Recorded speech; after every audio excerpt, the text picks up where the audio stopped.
The camera descended, and soon it was swallowed by the abyss that was Mel's Hole. A group of explorers huddled around their monitor. At first, the footage was uneventful, just the smooth, dark walls of what seemed like an endless pit. But then something changed. A distortion, a shape, a sound. Their hands trembled as they rewound the tape. What they saw defied logic, and what they heard chilled them to the bone. The pit wasn't just deep. It was something else entirely, something alive. For years, the government had denied its existence, but now undeniable proof was in their hands, and the world wasn't ready for it. The legend of Mel's Hole all began with a phone call on February 21, 1997. A man named Mel Waters dialed into Coast to Coast AM, a late-night radio show known for exploring the unexplained. Speaking to host Art Bell, Mel shared a story that would soon take on a life of its own.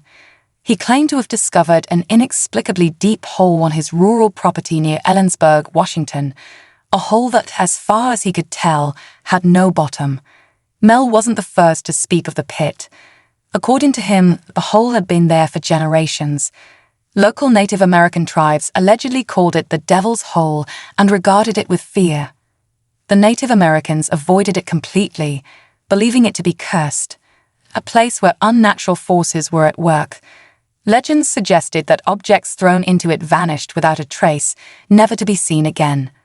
Over time, the stories faded into whispers, but for those who lived nearby, the hole remained an unsettling presence. For decades, residents treated Mel's Hole as a peculiar but practical feature.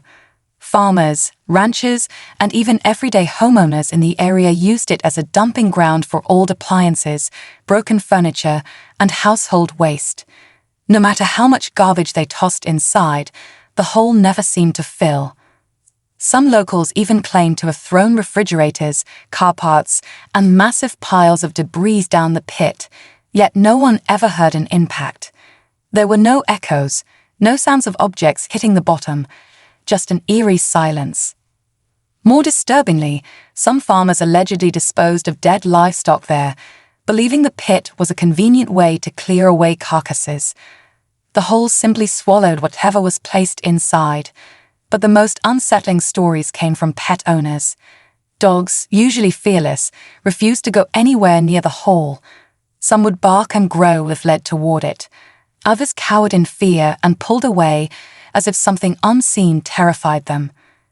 Even birds were never seen perching near the hole's rim.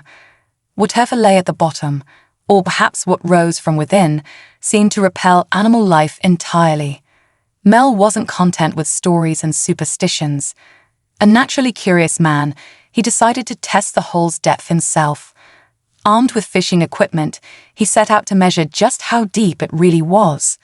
He attached a 1-pound weight to the end of a spool of fishing line and lowered it into the abyss. 100 feet passed, then 1,000, then 5,000. The line continued to descend with no sign of resistance. Mel began tying together multiple spools, letting the line fall farther and farther. When he finally checked his mechanical counter, he was stunned. Over 15 miles of line had gone into the hole, and still, it had not reached the bottom. To verify his experiment, he attached a roll of Lifesavers candy to the line. He reasoned that if the hole contained water, the candy would dissolve. When he pulled the line back up, the Lifesavers remained intact. This proved that whatever was down there, it wasn't a body of water. If Mel's measurements were accurate, the hole was deeper than any known man-made excavation. It surpassed even the Kola super-deep borehole in Russia, which extends only 7.6 miles into the earth. This was an impossibility. According to geologists, the pressure and heat at such depths should have crushed the walls, collapsed the hole, or at the very least, left some geological evidence. But Mel insisted his measurements were real. If his numbers were correct, then his hole defied every known law of physics. Word of Mel's Hole spread rapidly. The idea of a bottomless pit, possibly thousands of feet deeper than anything on record, captured the imaginations of truth-seekers and skeptics alike. Soon, paranormal investigators, amateur explorers, and conspiracy theorists all wanted answers. Was this a natural geological formation, or was it something else entirely? The more attention the hole received, the more strange events seemed to follow. Mel Waters himself would soon become the target of something far more menacing than rumors, something that suggested forces beyond his control were determined to silence him. As the mystery deepened, it became clear that this was no ordinary hole. Government cover-up and mysterious disappearance. Mel Waters had unknowingly started something far bigger than himself. What had once been an odd curiosity on his property suddenly became the subject of intense government scrutiny. Men in hazard suits appeared near the hole. Mel quickly realized he was no longer in control of his own land. At first, it was subtle. He noticed signs that someone had been near the hole, unfamiliar tire tracks in the dirt and fresh boot prints from heavy military-style footwear. But soon it escalated. One morning, as he approached his land, a group of government officials stopped him before he could get any closer. They weren't ordinary police or state agents. These men were dressed in yellow hazmat suits and stood guard around what was once his property. Their message was clear. Mel was no longer welcome. Mel was confused and outraged. He demanded answers. The officials, however, refused to give him any. Instead, they claimed there had been a plane crash near his land, which meant access was now restricted for safety reasons. But Mel knew better. He had lived there for years. There was no evidence of a crash, no wreckage, no reports in the local news, no emergency crews. When he pushed back, things took a darker turn. A group of men in military uniforms and a plain-clothed official approached him with a deal. If he agreed to leave the US immediately and never return, he would receive $250,000 a year for the rest of his life. But if he refused, they made it clear that they had the power to make his life very difficult. One official suggested they could easily discover an illegal drug lab on his property, enough to put him behind bars for decades. The message was simple: take the money and leave or face consequences. Mel was shaken. He had expected pushback, but this was something else entirely. The federal government was involved, and they were willing to do whatever it took to control access to the hole. Despite the threats, Mel still wasn't sure what to do. He called into Coast to Coast AM a second time and updated Art Bell and the millions of listeners who had tuned in to hear the latest developments. He spoke about the military presence, the threats, and the strange government interest in a hole that supposedly shouldn't exist. Then suddenly, Mel was gone. He had promised a third appearance on the show, but he never called back.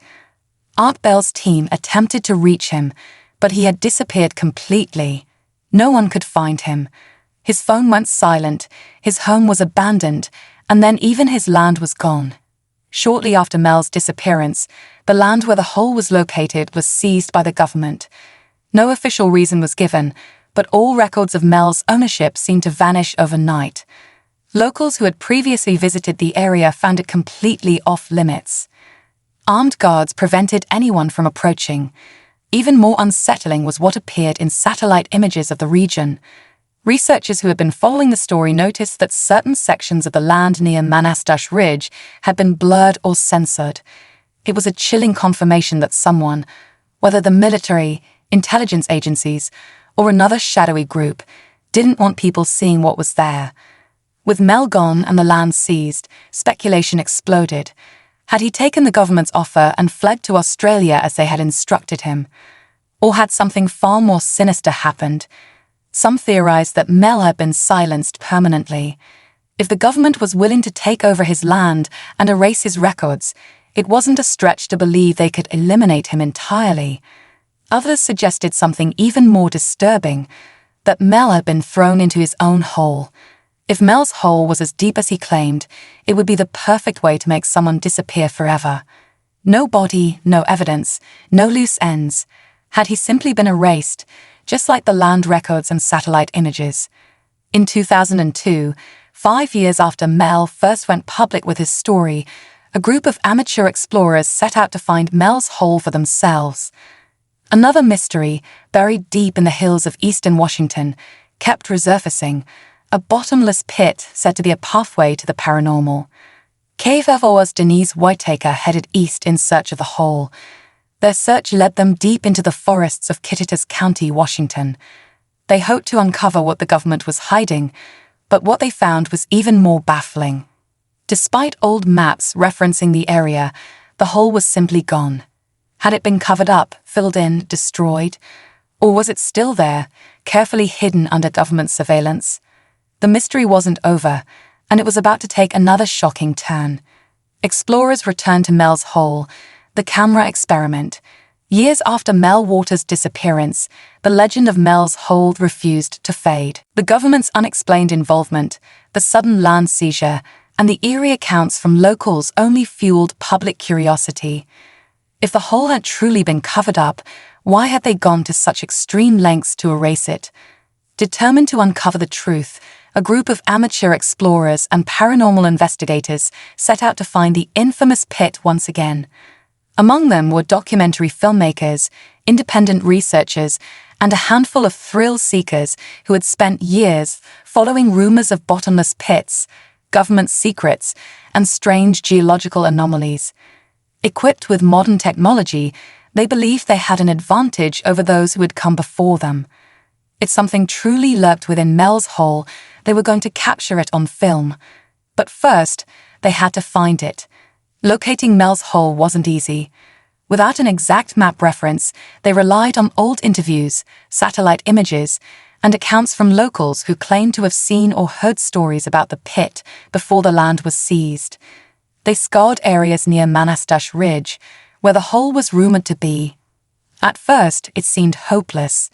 The terrain had changed over the years, and if the government had taken steps to cover the hole, it was possible they had filled it in or concealed it under artificial landscaping.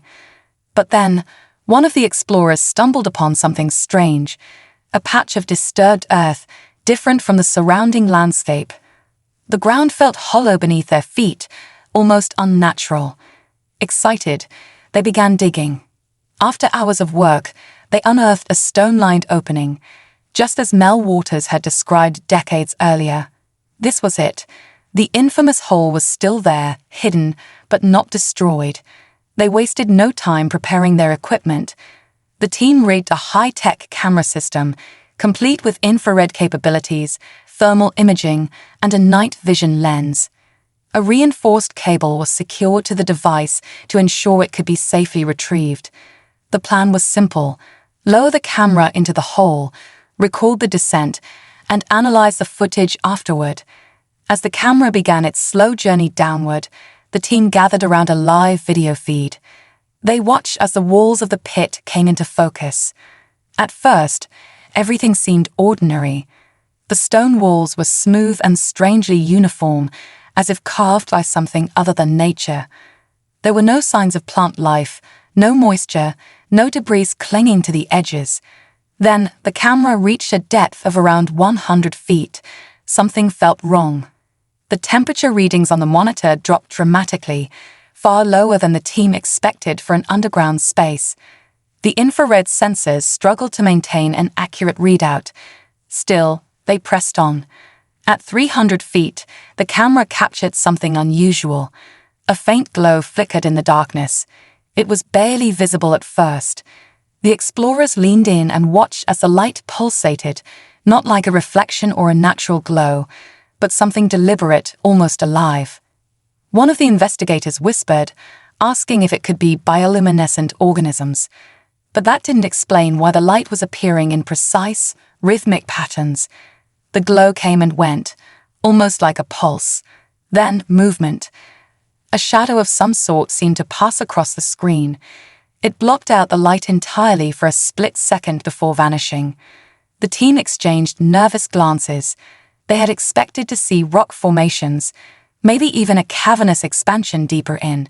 But this was something they couldn't explain. One of them muttered that it might have been a trick of the light, but the tension in the air was undeniable. They continued lowering the camera. At 500 feet, the camera jerked suddenly. Something had touched it. The screen shuddered, as if the cable had been pulled or snagged. The lead operator steadied his hands to ensure the line remained taut. The team went silent, staring at the screen as the camera regained stability. Then they saw it. It was a shape. Indistinct, but there. Something large seemed to be moving just beyond the reach of the infrared lens. It wasn't an animal. It wasn't a rockfall. It was something that seemed eerily alive. One of the explorers panicked. The others hesitated, torn between capturing undeniable proof and protecting themselves from whatever might be lurking below. Then, a sound came through the speakers. Not an echo, not falling debris, not static. It was a cross between a gush of air and something that sounded like a guttural whisper.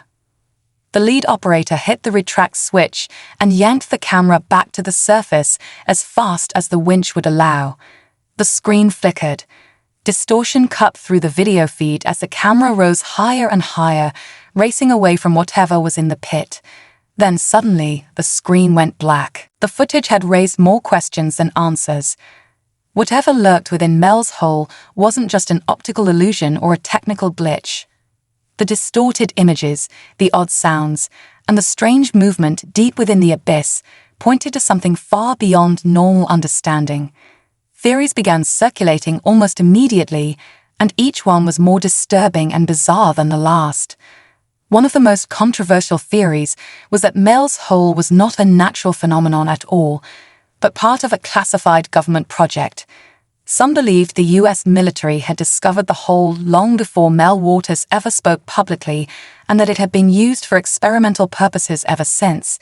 The biggest clue pointing to this theory was the government's response. If Mel's hole was just a strange geological anomaly, why did officials seize the land, erase property records, and make Mel disappear?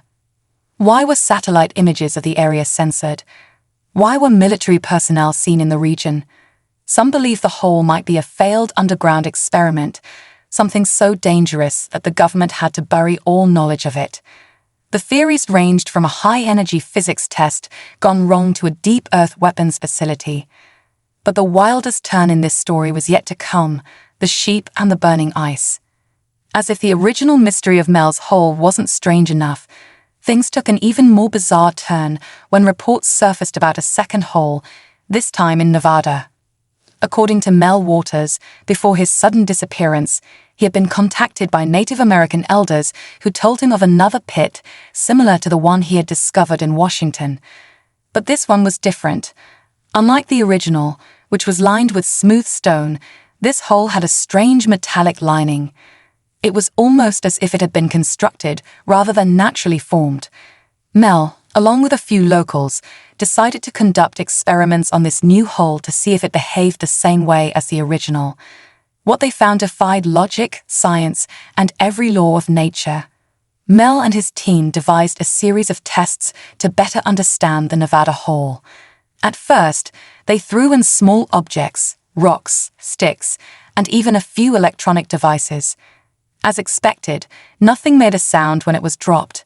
It simply disappeared into the abyss, just like Mel's original hole. But then came the test that changed everything. A local rancher suggested lowering a live sheep into the hole. At first, it seemed like an extreme experiment, but they wanted to see if the animal would survive the descent. They rigged a harness, attached it to a rope, and carefully lowered the sheep into the void. The moment the sheep crossed the threshold, it began screaming, not in a way animals normally cry out. This bleating was something deeper, something more disturbing. The sound was unnatural, almost inhuman. The men panicked and pulled the animal back up as fast as they could. When they retrieved it, they were horrified. The sheep was dead. But not in any way they had expected. Its body was completely intact. There were no visible wounds and no trauma. But when they examined it further, they realized something was wrong. The internal organs had been cooked. It was as if the sheep had been placed in a microwave oven and heated from the inside out. Then they cut it open. Inside the sheep's carcass, nestled within its cooked organs, was something that should not have been there: a fetus. But not a normal one. Its skin was smooth and grayish, its limbs short but defined, and most disturbingly, it had fully formed eyes. The group froze, unsure of what to do. Had they unknowingly selected a pregnant sheep, condemning both her and her unborn lamb to death? Then, according to Mel, something even stranger happened. The creature moved. Before they could react, the creature disintegrated. In a matter of moments, its body collapsed into a puddle. Terrified but determined, the group continued their experiment. They retrieved a strange substance from a hole, a crystal-like formation unlike anything they had ever seen. It was cold to the touch, like ice, even in the desert heat. Then, out of curiosity, one of the men set a piece on fire. It burned instantly, igniting with an intense blue flame. But instead of burning out, the flame never extinguished. The ice kept burning, endlessly, without reducing in size. According to Mel, the locals later took the substance to a scientist. He determined that it could be an energy source, but like everything else connected to the holes, the discovery led to more secrecy, more danger, and more questions that would never be answered. The events surrounding the Nevada hole sound too bizarre to be real. A metallic-lined pit that cooks animals from the inside out, a seal-like fetus, a crystal that burns forever. Skeptics immediately dismissed Mel's claims. They argued that his utterances were nothing more than an attempt to keep the legend alive. But believers pointed out the undeniable patterns. Both holes seemed deliberately hidden. Both had underground anomalies that didn't match any known geological structures. And both, for some reason, had attracted extreme government interest. If the holes were man-made, then who created them? And why was the government so determined to control them? If they were naturally occurring, then what force made them behave this way? And if they were something else entirely, some kind of ancient experiment buried beneath the earth, then the real question wasn't about the holes themselves. It was about what they were holding back. The vanishing of Mel Waters. For years, Mel Waters was presumed gone for good after his sudden disappearance following his second Coast to Coast AM interview. No one had been able to locate him. His land had been seized, his name scrubbed from property records, and any attempt to verify his story led to dead ends. The man who had introduced the world to Mel's hole had seemingly vanished without a trace. Then, in 2002, he resurfaced. Mel reappeared unexpectedly. He called into Coast to Coast AM once more. His voice was different, shaken, uncertain, as if he himself wasn't sure what had happened to him. What he described was terrifying. Mel claimed he had been abducted by government agents, taken somewhere unknown, and subjected to bizarre medical procedures. He had no memory of the months or even years that had passed since his disappearance. He couldn't recall how he had gotten where he was or what had been done to him. Then there were the physical changes. He described waking up in a strange location. His body had been altered. He spoke of strange scars, marks on his skin that he couldn't explain. It was as if someone had operated on him and then wiped his memory of the procedure. Perhaps most disturbing was the overwhelming feeling that he wasn't supposed to be talking. He hesitated as he spoke. His words were measured, and his tone was cautious. It was as if he knew that by revealing this information, he was putting himself in immediate danger. As Mel continued to share his story, listeners could sense his fear growing. He spoke about the government's involvement in both holes, the one in Washington and the newly discovered one in Nevada. He speculated that these were not just natural formations. According to him, it was something far more sinister and intentional. He believed the government was studying them. Then he mentioned something chilling. He hinted that there were more holes, that what he had discovered was only the beginning, and that these anomalies exist all over the world. Mel promised he would return with more proof. He said he had one last thing to share, something so shocking that it would change everything. But he never did. That was the last time anyone ever heard from Mel Waters. After his 2002 call, he disappeared completely. No further attempts to contact him were successful. No records of his whereabouts surfaced. It was as if he had been erased once again. The government, as expected, remained silent. Officials continued to deny that Mel's hole ever existed. His land remained off-limits, heavily monitored, and shrouded in secrecy. And to this day, no one knows what really happened to Mel Waters. The man who found the hole may have fallen into a deeper one himself. Even today, curious explorers venture into the wilderness around Manastash Ridge, hoping to find something missed by previous searches. Amateur paranormal investigators, documentary filmmakers, and thrill-seekers alike continue to probe the area, determined to unravel the mystery. Yet all return empty-handed. Mel Waters himself remains missing. No sightings, no further communication, no solid answers, but strange footage, unsettling audio recordings, and bizarre claims remain open-ended, leaving the world wondering, was Mel's hole a genuine anomaly, or just an extraordinary tale spun from imagination? Perhaps the truth lies somewhere in between. Until someone uncovers concrete evidence, the legend of Mel's hole and the search will continue.